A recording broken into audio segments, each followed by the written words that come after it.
오늘은 민족의 비극인 6.25를 맞이하여 전쟁기념관을 방문했어요. 함께 영상을 보시겠습니다.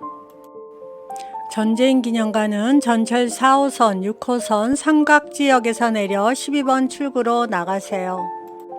정문으로 들어가니 6.25 전쟁 조형물이 크게 서 있어요. 양옆에 호국 군상은 전쟁을 극복했던 각계각층의 38인을 조각하여 6.25 전쟁의 고난과 고통의 상처를 표현하고 선열들의 숭고한 희생정신과 호국정신을 상징해요. 가운데 6.25 탑은 청동검과 생명나무의 이미지를 형상화한 것으로 청동검은 유구한 역사와 상부정신을 표현하고 생명수는 한민족의 화평과 번영을 상징해요. 전쟁 기념관 앞마당에는 6.25 전쟁 참전국 기념비가 있습니다. 전투 파병국 16개국, 의료지원국 6개국 해서 총 22개국 기가 달려 있어요. 대한민국 국군 130만 명과 연합군 합쳐서 대략 325만 명 이상이 흘린 피와 희생으로 자유 대한민국을 수호했어요. 그 당시 군대를 파병해주고 의료와 물자를 지원해준 세계 여러 나라에게 진심으로 감사드립니다.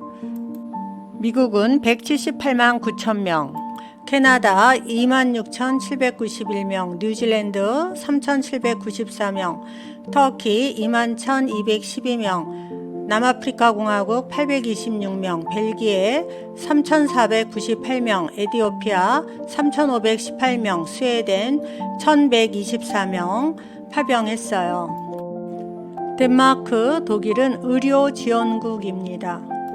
대한민국 국군은 130만 명, 영국 5만 6천 명, 네덜란드 5,322명, 프랑스 3,421명, 필리핀 7,420명, 태국 6,326명, 그리스 4,992명, 룩셈부르크 100명, 콜롬비아 5,100명입니다. 인도, 노르웨이, 이탈리아는 의료 지원국이에요. 이곳은 야외 전시장이에요. 6.25 전쟁 당시 사용했던 B-52, T-34 등의 대형 장비와 세계 각국의 항공기, 장갑차 등 70여 점이 전시되어 있으며 일부 장비는 내부를 개방하여 체험이 가능해요. 이 비행기는 T-37C 트위트 훈련기로 우리 공군은 73년 6월 7일 8대를 시작으로 80년까지 총 72대를 도입하여 비행 훈련용과 경공격기 및 에어쇼 기종으로 활용했어요. 탱크도 전시되어 있고 학생들이 안보 교육용으로 많이 와서 보면 좋을 것 같아요. 이것은 참수리 357호정 안보전시관으로 제2연평해전 당시의 교전 상황을 직접 체험할 수 있도록 실물과 동일하게 제작하여 전시관으로 활용하고 있어요. 전쟁기념관 양옆에는 전사자 명비가 적혀 있어요. 공조의 길을 건너가고 있습니다. 공조의 길은 대한민국과 국제사회가 공조하여 전쟁을 예방하고 평화통일로 나아가는 다리입니다. 이곳은 전사자 명비가 적혀 있는 곳이에요. 창군 이래 6.25 전쟁 및 베트남 전쟁 등에서 전사한 국군, 경찰관, 유엔군 전사자의 이름을 새겨 추모하고 있어요. 전쟁으로 사망, 부상, 실종된 분이 우리나라 군인, 경찰, 민간인 합하여 150만 명 이상이고 유엔군으로 참전하신 분도 150만 명 이상이에요. 이름을 모르는 무명용사 비도 함께 있습니다. 전쟁 기념관 안으로 들어왔어요. 기념관은 호국추모실, 전쟁역사실, 6.25 전쟁실, 해외 파병실, 국군발전실, 기증실, 대형 유물 전시실의 7개 실내 전시실로 되어 있어요. 6.25 전쟁실 첫 번째 방에 들어오니 6.25 전쟁이 일어나고 진행된 과정을 영상으로 간략하게 보여주고 있어요. 6.25 전쟁이 일어나기 전까지의 역사를 보면 미국이 일본 히로시마와 나가사키의 원자폭탄을 투하하여 일본이 항복함으로써 우리나라는 독립을 하게 되었어요. 미국과 영국, 소련 외무장관은 한반도 신탁 통치를 논의를 했고 북쪽엔 소련이, 남쪽엔 미국이 신탁 통치를 위해 주둔하게 되었어요. 유엔 주도하에 한반도 전체를 두고 총선거를 결정했지만 북한에선 이미 공산주의자가 자리를 잡아 어쩔 수 없이 남한에서 단독 선거를 실시하여 1948년 8월 15일 대한민국 정부가 탄생되었고 북쪽에서는 9월 9일 김일성을 수상으로 하는 조선민주주의 인민공화국이 수립되었어요. 1949년 6월 29일 미군은 남한에서 철수를 하고 1950년 1월 미국의 국무장관 애치슨 선언을 해요. 내용은 아시아 전체의 공산화를 막기 위해 동아시아 방위선을 그었는데 알류산 열도, 일본, 오키나와, 필리핀을 선으로 그었어요. 거기서 한반도, 대만, 인도, 차이나 반도가 제외가 되었어요. 이 소식을 들은 김일성과 스탈린은 한반도를 공산화하려는 야욕을 서서히 드러내며 모의를 하게 되었어요. 김일성은 남침을 하기 위해 사전에 스탈린, 마오쩌둥과 모의를 했어요. 이것은 북한의 전쟁 모의 남한 침략 증거 문서들이에요. 1994년 러시아 옐친 대통령이 남한에 전달한 구소련의 기밀 문서 216건에 보면 김일성의 무력 남침 요청, 스탈린의 승인, 모택동의 지원 약속 등 남침 준비 과정이 기록되어 있어요.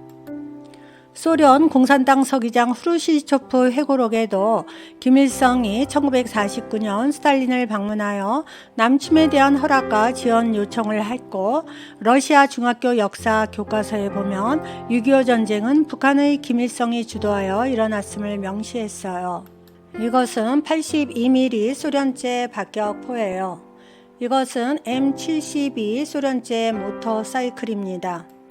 스탈린이 처음엔 김일성의 남침을 허락 안 했는데 김일성의 48번 지원 공문을 보내고 3차례 방문을 통해 마지막으로 남침을 허락한 이유는 첫째, 미군이 철수하였고 둘째, 1949년 8월 29일 소련이 핵 개발에 성공했으며 세 번째, 1949년 10월 1일 중국의 공산당이 전쟁에서 이기며 중화인민공화국이 탄생되는 과정에서 미국의 태도를 보고 한반도 전쟁에 개입 안 하리라고 봤어요.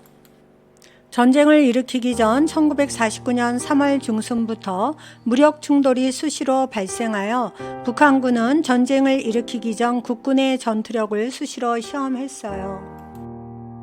1950년 6월 25일 일요일 새벽 4시 북한은 기습적으로 남침을 시작했어요. 1950년대 남한과 북한의 군사력을 비교하면 남한은 전차가 빵대인데 북한은 242대가 있고 항공기도 우리나라는 연습기 22대인데 북한은 전투기가 226대나 있었어요. 소련제 무기로 무장하여 군사적으로 우월했어요. 이것은 북한군의 남침 명령 문서로 선제 타격 작전 계획이 담겨 있고 1950년 6월 18일 남침 개시 전후의 정보 수집을 명령했으며 1950년 6월 22일 침략할 남침 계획서가 있고 남침 공격 개시 암호문은 폭풍이라고 적혀 있어요. 전쟁 때 남한과 북한이 사용한 총을 비교해서 보여주고 있어요. 북한군의 기습 남침으로 3일 만에 서울이 함락되었어요. 6.25 전쟁 직전 국군의 상황은 북한이 난파시킨 무장공비를 소탕하기 위해 8개 사단 중 3개의 사단이 동원되어 전방을 지킬 병력이 분산되었고 조직적 군사훈련이 부족했대요. 6월 24일 비상경계태세가 해제되어 병력의 3분의 1 이상이 농번기 휴가를 받아 나가고 주요 지휘관들은 육군 장교회관 개관 축하연에 참석하느라 공백 상태였대요. 북한군의 T-34 전차에 대항할 만한 무기가 없던 육군은 근거리에 정면 사격하여 파괴한 후 산화하였고 특공대를 조직하여 포탑에 화염병과 수류탄을 넣어 자주포 3대를 파괴하여 북한군의 진격을 늦추는 데 기여했대요. 북한 해군은 개전 당일 무장병력을 부산에 상륙시켜 국군을 배후에서 위협하고 차후 있을 미군의 지원을 차단하려 했으나 한국 해군의 유일한 전함 백두산함이 대한해협에서 600명의 병력이 승선한 북한 수송선을 격침시켜 부산을 안전하게 지켰어요.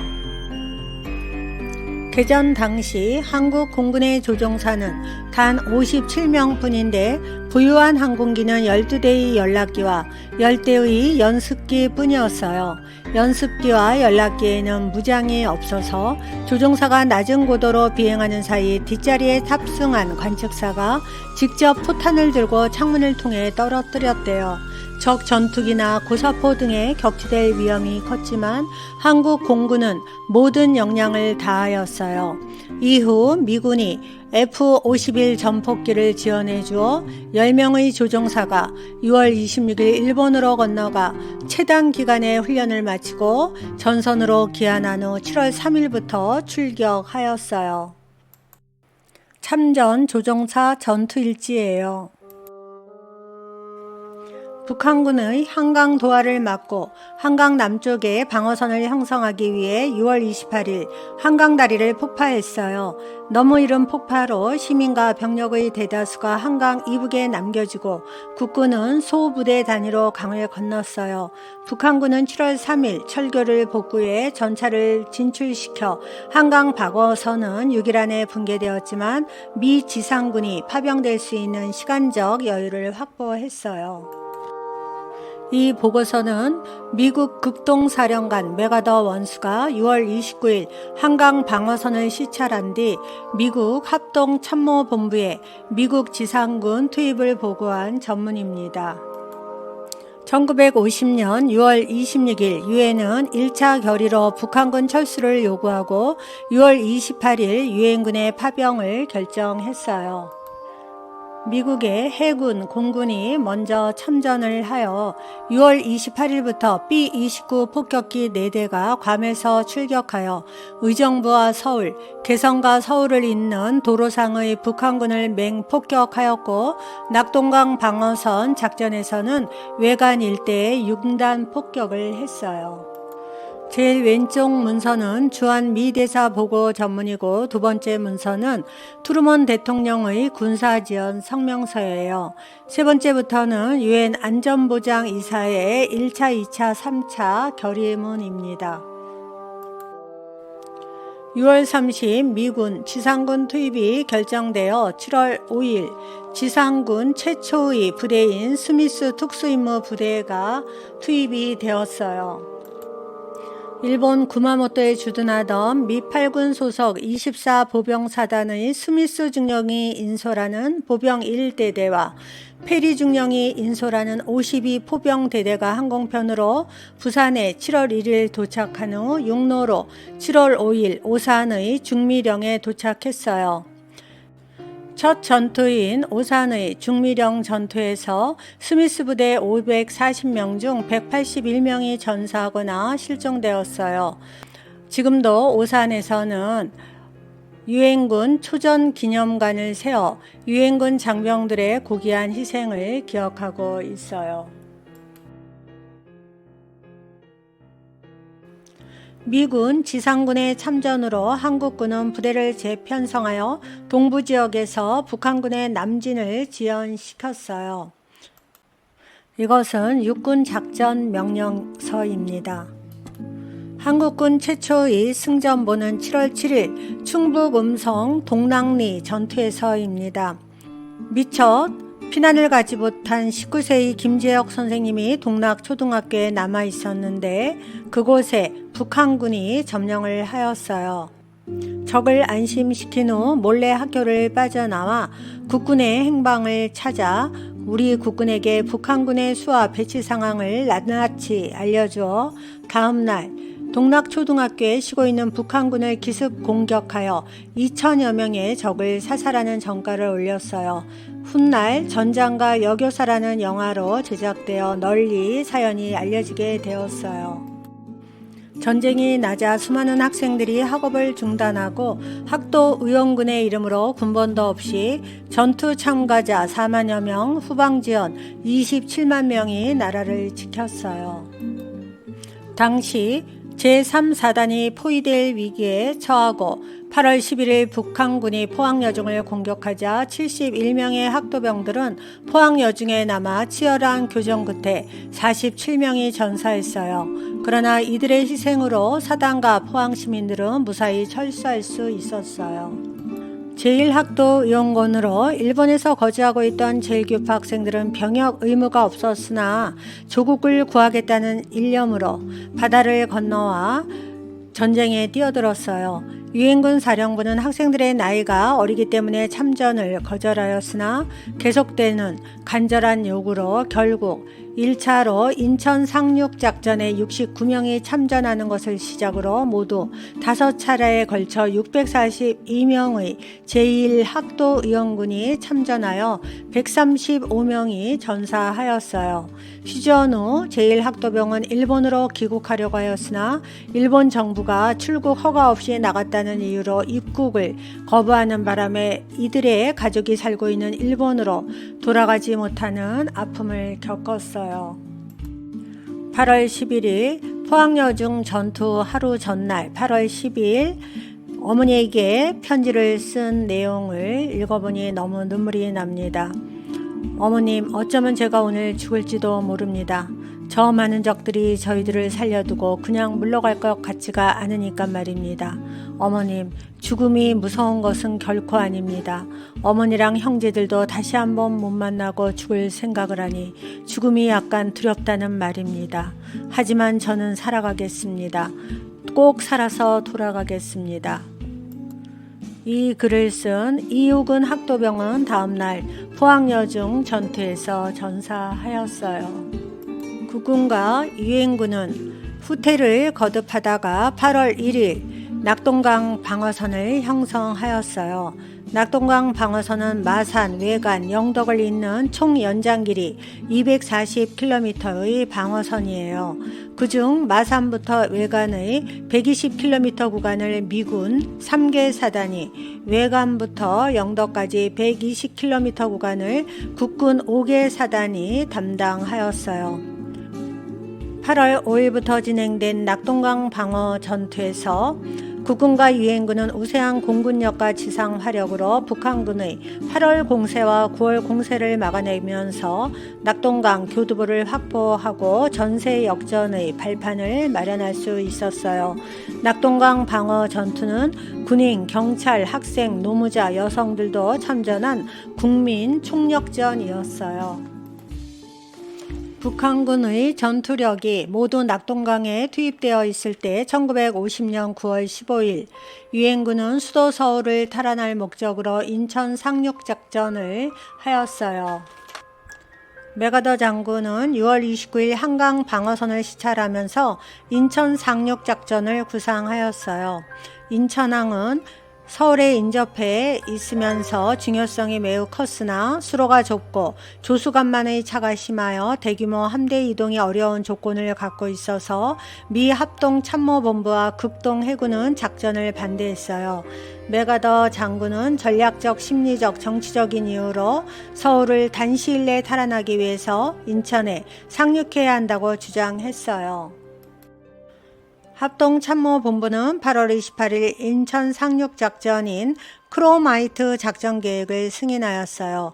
9월 12일부터 적을 교란하고 고립시키기 위해 인천과 주요 항구에 폭격이 가해지는 가운데 7만 5천 명의 상륙 병력을 탑승시킨 261척의 함정이 부산항 및 일본을 출발하였어요. 9월 14일 밤 모든 항대가 인천 외항에 집결하였고 9월 15일 새벽 2시 8m 등대가 밝혀지면서 드디어 상륙작전이 결행되었어요.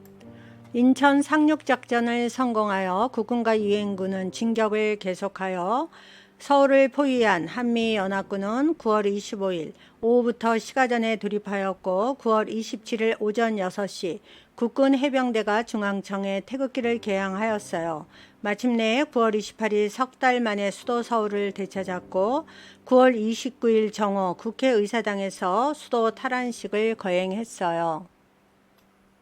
이승만 대통령의 특명은 서울의 상징인 중앙청은 반드시 국군의 손으로 탈환해야 한다는 것이었어요. 따라서 9월 27일 오전 국군 해병대 제6중대 1소대가 중앙청을 점령하여 소대장 박정모 소위가 양병수 최국방 대원과 함께 중앙청 옥상에 올라가 인공기를 내리고 태극기를 달았어요.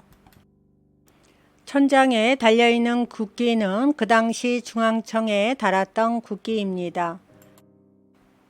북한군이 서울을 점령한 3개월 기간 동안 시민들은 인민재판, 강제징용, 납북 등으로 고통을 받으며 공포에 떨어야 했어요. 그 결과 일반 시민은 물론 공산주의를 동경했던 자익들까지도 반공주의자로 돌아서게 되었어요. 북한군은 서울에서 철수하면서 10만 명에 달하는 시민들을 이북으로 잡아가고 무고한 양민들을 학살하였어요. 6.25 전쟁실 2관에서는 북진과 휴전에 대한 내용을 전시해놨어요. 국군 단독으로 38도선을 돌파하였어요. 9월 29일 8군 사령관 워커 장군이 38선을 넘지 말라는 명령을 내렸지만 이승만 대통령은 한국군 참모총장 정일권 장군을 불러 독자적인 38선 돌파를 지시했어요. 10월 1일 한국군이 먼저 38선을 넘었고 유엔군 사령부는 10월 2일 일반 명령 2호로 북진을 승인했어요. 10월 9일 원산을 점령하였고 10월 19일 평양에 입성하였어요. 중국 국경인 초산과 해산진에 도달하였으나 중국군이 재반격하여 전쟁에 개입했어요. 이 문서는 10월 14일 날 내린 북한군 명령서예요. 중국의 모택동은 전쟁 발발 이전에 김일성과의 회담에서 미군이 참전하면 북한을 지원하겠다고 약속하여서 중공군이 개입했어요. 10월 19일 중공군 30만 명이 압록강을 건너 북한으로 진입했어요. 중공군은 인해 전술을 사용했는데 특히 야간에는 함성, 나팔, 북, 피리, 꽹가리 등을 이용하여 아군을 심리적으로 불안하게 만들고 물밀듯이 공격하는 전법을 사용했어요. 세계 3대 동계 전투에 속하는 장진호 전투는 동부전선의 제10군단 예하의 미 제1해병사단은 북한의 임시 수도인 강계를 점령하기 위해 장진호 북쪽으로 진격하던 중 중공군 제9병단 소속의 7개 사단이 형성한 포위망에 막혀 진출이 저지되자 이후 방향을 바꾸어 해안 방면으로 철수하면서 후방으로의 공격 작전을 실시하였어요. 장진호 전투는 미 해군 1사단이 주축이 된 유엔군 3만 명과 12만 명의 중공군 간에 이루어진 치열한 전투로 영하 40도가 넘는 추위와 험난한 지형, 겹겹이 쌓인 적의 포위망을 돌파한 역사상 가장 성공한 전투입니다. 고립된 미 해병대의 모든 보급품을 비행기로 대거 수송을 하였고 그 비행기로 부상병 4,689명을 후송하였어요. 후퇴길의 마지막 관문인 수문교를 건너야 하는데 중공군이 12월 1일부터 1차, 2차, 3차 폭격을 가했어요. 스미스 사단장은 모든 장비를 갖고 철수하자는 방침으로 탱크나 전차가 지나가기 위해서 부교 상판 2장씩 4장이 필요했어요. 끊긴 곳은 약 8m인데 부교의 길이는 7.2m여서 약간 짧아 간격이 넓은 틈에 침목을 받쳐서 다리를 놓는 데 성공했어요. 부교는 무게가 1톤 정도인데 특대형 낙하산 2개에 매달아 비행기에 태워서 투하했어요. 실제 비행기로 투하하는 장면입니다. 총 8개를 투하했는데 1개는 중공군에 떨어지고 1개는 실패했으며 총 6개가 고토리 미군 해병대에 떨어졌어요. 12월 9일 오후 수문교를 복구하는 데 성공하여 군인 및 병력이 안전하게 다 철수한 후 수문교를 폭파했어요. 12월 11일 오후 1시 미 해병 1사단 본대가 진흥리를 통과하고 밤 9시에 함흥 방어선에 도착했어요. 표면적으로 장진호 전투는 중공군의 승리로 보이지만 해병 1사단 섬멸에 실패하였고 완전 포위된 상태에서 탈출하면서 오히려 중공군을 공격해 막대한 피해를 입혔어요. 해병대 1개 사단이 중국 병단 3개를 거의 몰살시켰어요. 12월 13일 흥남의 UN 임시묘지로 미 해병 1사단 전사자들을 묻어주었어요. 그 당시 이름도 모르는 나라에 와서 기꺼이 자신의 목숨을 바쳐 희생한 미군과 유엔군에게 진심으로 경의를 표하고 감사드려요. 흥남 철수 작전은 11월 중공군의 전면공세로 인해 철수로가 차단된 국군 수도사단 제3사단과 미군 제3사단 7사단, 해병 제1사단은 흥남에 직결해 미 제10군단의 지휘 아래 철수를 시작했어요. 세계 전쟁 사상 가장 큰 규모로 진행된 이 해상 철수는 1950년 12월 14일부터 24일간 10일 동안 국군과 유엔군 10만 5천 명의 병력과 17,000여 대의 차량을 비롯하여 각종 장비와 물자들이 포함되었어요. 국군과 유엔군은 자유를 찾아 몰려든 10만 명이 넘는 북한 주민들을 구출하였는데 이 작전은 6.25 전쟁 중 가장 극적인 민족 대이동으로서 자유민주주의 체제의 우월성을 드러냈어요. 특히 군수물자를 운송하기 위해 투입되었던 화물선 메러디스 빅토리아호의 선장 레너드 라루르는 화물을 버리고 1만 4천 명의 피난민을 태워 거제도까지 이송해 주었어요. 이 배는 가장 많은 난민을 태우고 항해한 배로 기네스북에 등재되었어요. 1951년 1월 4일 중공군이 서울을 점령하여 서울 시민들은 얼어붙은 한강을 걸어서 남으로 피난 갔는데 이것을 일사후퇴라고 해요. 국군과 유엔군은 재반격 작전을 펼쳤어요. 프랑스 대대는 양평군 지평리 정투에서 승리를 거두었고 영국 대대는 파주군 적성면 설마리 전투에서 승리를 거두었어요. 3월 15일 수도 서울을 재탈환하였고 3월 말에는 38도선을 회복했어요. 38선 일대에서 전선이 교착되자 공산진영은 휴전을 제안하였어요. 휴전회담 시작과 함께 동서를 잇는 155마일 전선에서는 휴전 후 유리한 지형을 확보하기 위해 치열한 고지쟁탈전이 전개되었어요. 특히 백마고지에서는 밀고 밀리는 공방전이 2년여에 걸쳐 치열하게 전개되었어요. 1953년 7월 27일 휴전협정에 조인하였고 미국과는 한미 상호방위조약을 체결했어요. 다음으로 호국 추모실에 갔는데 입구 천장에 반짝이는 별은 호국 영령들이 호국의 별이 되어 대한민국을 지켜주고 있음을 표현했어요. 조국의 평화를 위해 목숨을 바친 님들은 대한민국의 진정한 영웅입니다 라고 쓰여 있어요. 님들의 고귀한 희생은 대한민국을 지키는 영원한 빛이 되셨습니다 라고 쓰여 있어요.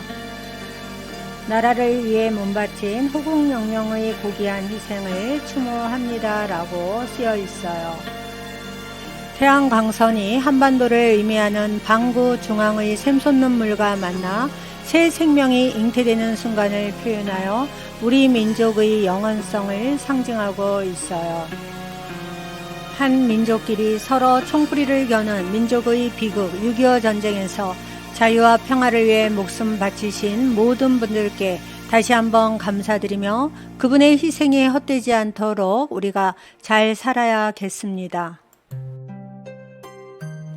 국방부 유해발굴 감식단은 계속하여 군인들의 유고를 찾고 있으며 2010년 형제 유해를 찾아 함께 나란히 안장하여 60년 만에 형제가 만났어요.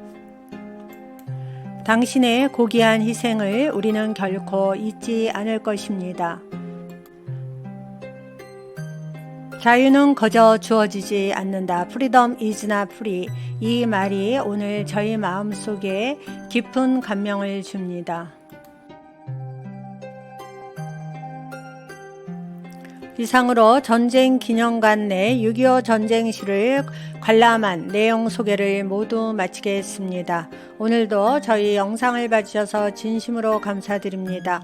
항상 건강하시고 행복한 나날 보내세요.